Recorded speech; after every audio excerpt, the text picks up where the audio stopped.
நம்மளை விட பொதுமக்களை விட திமுகவினருக்கு மிக நன்றாக தெரியும்.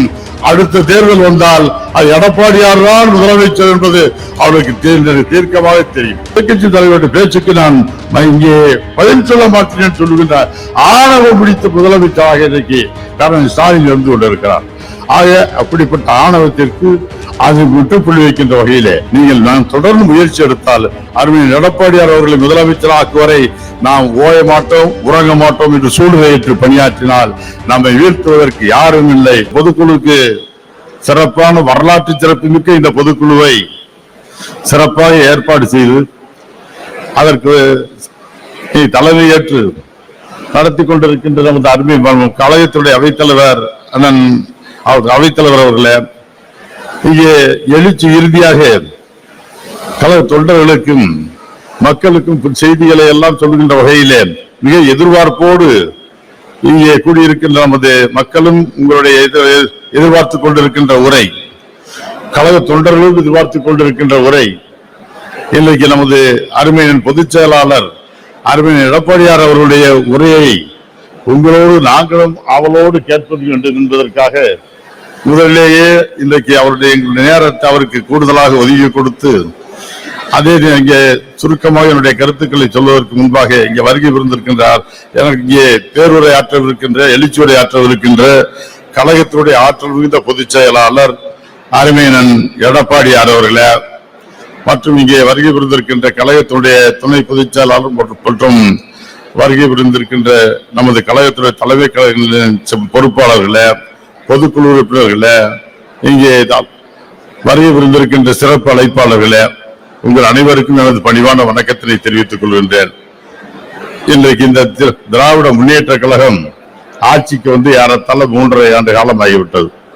இந்த 3.5 ஆண்டு காலத்தின் ஆட்சிக்கு வந்ததற்கு பின்பு இன்றைக்கு எந்த ஒரு ஆட்சியும் இவ்வளவு குறுகிய காலத்திலே இவ்வளவு வெகுஜன விரோத ஆட்சியாக இதுவரை தமிழ்நாட்டிலே மக்கள் விரோத ஆட்சியாக எந்த ஆட்சியும் அமைந்ததில்லை. இந்த 3.5 ஆண்டு காலத்திலேயே மக்கள் விரோத வெகுஜன ஆட்சி என்ற பெயரை பெற்றிருக்கின்ற இந்த திராவிட முன்னேற்ற கழகத்துடைய ஆட்சியை இன்றைக்கு மக்கள் எப்பொழுது தேர்தல் வந்தாலும் அதை தூக்கி எறிய வேண்டும் என்று முடிவு செய்திருக்கின்றதை நாம் கண்கூடாக பார்த்துக் கொண்டிருக்கிறோம்.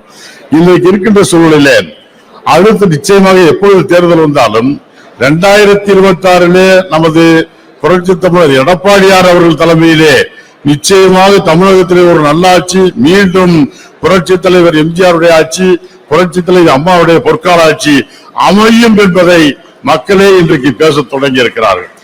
இந்த மீண்டும் எல்லைக்கு தேர்தல் இருந்தாலும் எல்லைக்கு தேர்தல் அனைத்து இந்திய அண்ணா திராவிட முன்னேற்ற கழகம் அதன் எடப்பாடியார் அவர்கள் தலைமையிலே ஆட்சி அமைவது உறுதி என்ற நிலையை இன்றைக்கு ஓரளவு திமுக உணர தொடங்கி இருக்கிறது. அதனுடைய வெளிப்பாடுதான் எப்படியும் இதை எப்படியாவது தடுத்து நிறுத்த வேண்டும் என்ற குறுகிய எண்ணத்திலே திமுக நம்மளை விட பொதுமக்களை விட திமுகவினருக்கு மிக நன்றாக தெரியும். அடுத்த தேர்தல் வந்தால் அது எடப்பாடியார் தான் முதலமைச்சர் என்பது அவருக்கு தீர்க்கமாக தெரியும். அதற்காகத்தான் இன்றைக்கு குறுக்கு வழியை கையாண்டு இன்றைக்கு எப்படியாவது கழகத்தை வீழ்ச்சி அடைய செய்ய வேண்டும் அல்லது கழக தொண்டர்கள் இன்றைக்கு எழுச்சியோடு இன்றைக்கு அருமையான எடப்பாடியார் தலைமையில மிக உற்சாகமாக பணியை தொடங்கி இருக்கிறார்கள். அந்த அளவிற்கு எங்கு பார்த்தாலும் அவருடைய நாங்கள் கழகத்தை களப்பணியாதியிலே நேரடியாக சுற்றுப்பயணம் சென்று பார்த்தோம். எல்லா இடங்களிலும் மாவட்டங்களிலும் சென்ற இடங்களிலெல்லாம் அந்த களப்பணி ஆய்வுக்காக இங்கே களப்பணி ஆய்வுக்காக சென்றிருந்த இடத்துல பார்க்கின்ற பொழுது எவ்வளவு உற்சாகமாக கலந்து கொண்டார்கள், ஒரு நம்பிக்கையோடு கலந்து கொண்டார்கள். அடுத்த ஆட்சி நமது ஆட்சிதான் என்ற நம்பிக்கை அது வந்ததனுடைய வெளிப்பாடுதான். அவ்வளவு ஆர்வமாக இன்றைக்கு அனைவரும் கலந்து கொண்டார்கள். அந்த அளவிற்கு இன்றைக்கு எங்கு பார்த்தாலும் பேச தொடங்கி இருக்கிறார். இதை பார்த்து திராவிட முன்னேற்ற கழகம் இன்றைக்கு பயம் இன்றைக்கு அச்சப்பட்டு அதனுடைய விளைவாக எப்படியாவது இந்த தொண்டருடைய உற்சாகத்தை எழுச்சியை குறைக்க வேண்டும், குறைத்து மதிப்பிட வேண்டும் என்ற கருதி இன்றைக்கு எங்கு பார்த்தாலும் புதிய ஒரு பொய் பிரச்சாரத்தை கிளப்பி இருக்கிறார்.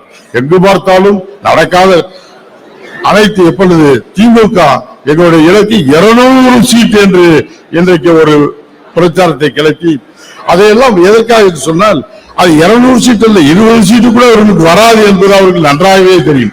நான் இன்னும் சொல்லுகிறேன், ஒரு சட்டமன்ற எதிர்கட்சி என்ற அந்தஸ்தை பெற வேண்டும் என்று சொன்னால் சட்டப்படியாக பெற வேண்டும் என்று சொன்னால் 10ல் 1 பாகம் இங்கே வெற்றி பெற வேண்டும். அந்த திமுக ஆட்சிக்கு மீண்டும் எதிர்க்கட்சி அந்தஸ்து பெற வேண்டும் என்று சொன்னால் 24 சீட்ல வெற்றி பெறணும். நிச்சயமாக திமுக 24 சீட்ல வெற்றி பெற்று தமிழ்நாட்டிலே ஒரு எதிர்க்கட்சி அந்தஸ்தை கூட பெற முடியாது என்ற நிலைதான் உண்மையான நிலை இருக்கிறது. அதை மூடி மறைப்பதற்காக இன்றைக்கு ஊடகங்கள் எல்லாம் இன்றைக்கு இட்டுக்கட்டி அனைத்து இந்திய அண்ணா திராவிட நாங்கள் 200 இடங்களை பெறுவோம் என்பதை போல ஒரு தோற்றத்தை ஏற்படுத்துகிறார். ஒரு மாய தோற்றம். இப்படி எதற்கெடுத்தாலும் இன்றைக்கு அதே போல எங்கு பார்த்தாலும் இன்றைக்கு 10 பேர் கூடுற இடத்துல பாத்தீங்கன்னா இன்றைக்கு இந்த ஆட்சியை ஒப்பிட்டு பேச தொடங்கி இருக்கிறார்கள். தேர்தல் நெருங்க இது களம் மாறி நமக்கு சாதகமாக நாளுக்கு நாள் அங்கே வந்து கொண்டே இருக்கிறது. சாதகமாக சூழ்நிலை உருவாகி கொண்டிருக்கிறது. இதை காரணம் சென்ற முறை 40 நாடாளுமன்ற தொகுதியில் வெற்றி பெற்றோம் என்ற இருமாப்பில் அவர்கள் இன்றைக்கு அடுத்த தேர்தலிலும் நாங்கள் வெற்றி பெறுவோம் என்று சொல்கிறார்கள். அன்றைக்கு நாடாளுமன்ற தேர்தல் என்பது ஒரு அந்த களம் அது ஒரு மக்களுடைய மனநிலை வேறு. அன்றைக்கு இருந்த சூழ்நிலையில மத்தியிலே ஆட்சி பொறுப்பில் வரக்கூடியவர் அன்றைக்கு மோடியா ராகுலா என்ற அந்த 2 அவர்களுக்குள்ள இருந்த போட்டியின் காரணமாக அன்றைக்கு நமது மாநில அரசை பற்றி நினைக்கவில்லை. திமுக ஆட்சிக்கு கொடுத்த நற்சான்றிதழாகவும் இல்லை. அன்றைக்கு மோடி வரக்கூடாது என்பதற்காக காங்கிரஸ் கூட்டணிக்கு வாக்களித்தார்கள். அதனுடைய காரணம் அதில் திமுக மஞ்சள் குளித்து விட்டது. ஏதோ அந்த ஆட்சிக்கு நற்சான்றிதழ் கொடுத்தது போல சான்றிதழ் கொடுத்தது போல அவர்கள் எடுத்துக்கொண்டு இன்றைக்கு அகம்பாவமாக அடுத்தும் நாங்கள் தான், அதுக்கு எந்த தேர்தல் இருந்தாலும் நாங்கள் தான், ஏதோ தொடர் தோல்வியை இந்த திமுக அண்ணா திமுக சந்தித்துக் கொண்டிருக்கிறது என்பதை போல திமுக இன்றைக்கு பொய் பிரச்சாரத்தை செய்து விட்டார்கள். நான் அவர்களுக்கு சொல்லிக் கொள்வேன், தொடர் தோல்வி எல்லாம் திமுக 13 ஆண்டு காலம் தொடர் தோல்வியை சந்தித்தது. அந்த அப்படி மோசமான தோல்வியை சந்தித்த 13 ஆண்டு காலம் தலையெடுக்க முடியாத அளவிற்கு வீழ்ந்து கிடந்த திமுகவே இன்னைக்கு நிமிர்ந்து மீண்டும் ஆட்சி பொறுப்பிற்கு வந்திருக்கின்ற பொழுது நாம் ஒருவருக்கு எவ்வளவு நாளாகும் மிக விரைவிலேயே நிச்சயமாக அனைத்து இந்திய அண்ணா திராவிட முன்னேற்ற கழகம் மீண்டும் ஆட்சி பொறுப்பிற்கு வரும்.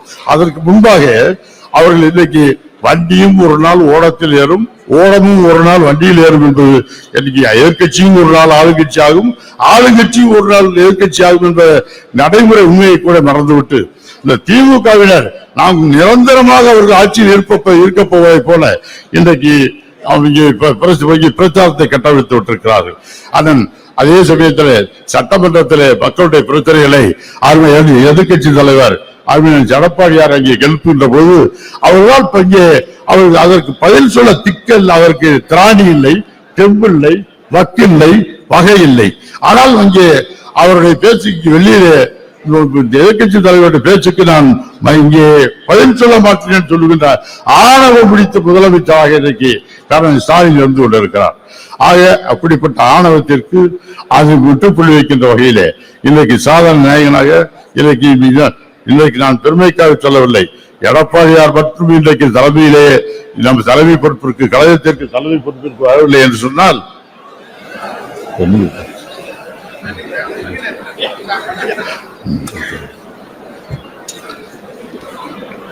இன்றைய சூழ்நிலையில் எடப்பாடியார் அவர்கள் மட்டும் இந்த இயக்கத்திற்கு தலைமை ஏற்கவில்லை என்றால் நிச்சயமாக திமுக அவர்கள் நினைத்ததை சாதித்திருப்பார்.